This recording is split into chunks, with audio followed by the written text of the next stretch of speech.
The U.S. will become the world's top producer of oil by 2020, the net exporter of oil around 2030 and nearly self-sufficient in energy by 2035, according to a new report from the International Energy Agency.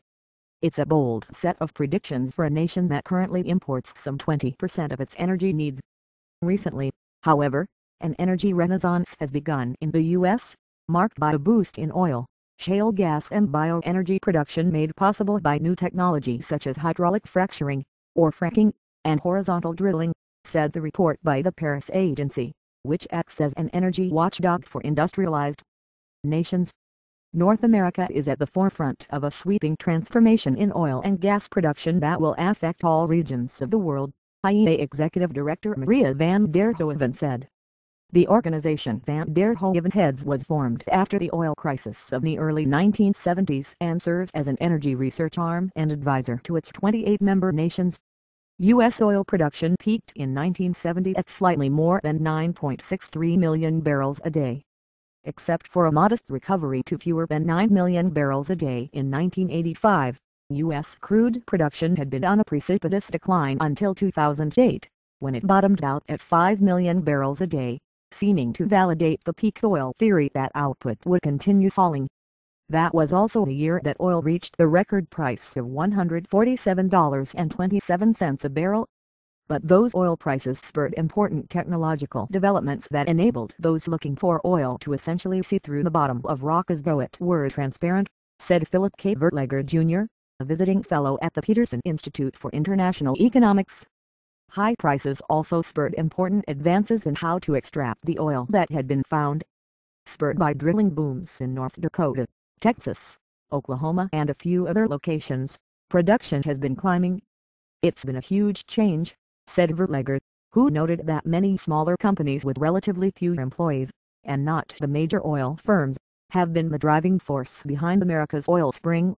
The major oil companies abandoned the U.S. and went looking for oil overseas, Vertlager said, but they left behind a lot of smart engineers who found the oil and natural gas and they figured out how to extract it at relatively lower costs. By 2015, U.S. oil production is expected to rise to 10 million barrels per day and increase to 11.1 million barrels per day by 2020, overtaking second-place Russia and front-runner Saudi Arabia, according to the IEA's World Energy Outlook. The U.S. will export more oil than it brings into the country in 2030, the report said. Just a few years ago, people were still talking about peak oil. Now we're talking about the U.S. becoming the new Saudi Arabia, said Phil Flynn, an analyst with the Price Futures Group.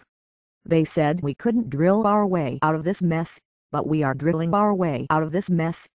Around 2030, however, Saudi Arabia is expected to be producing some 11.4 million barrels of oil per day, outpacing the 10.2 million from the U.S., the IEA report said. In 2035, U.S. production will slip to 9.2 million barrels per day, far behind the Middle Eastern nation's 12.3 million daily barrels.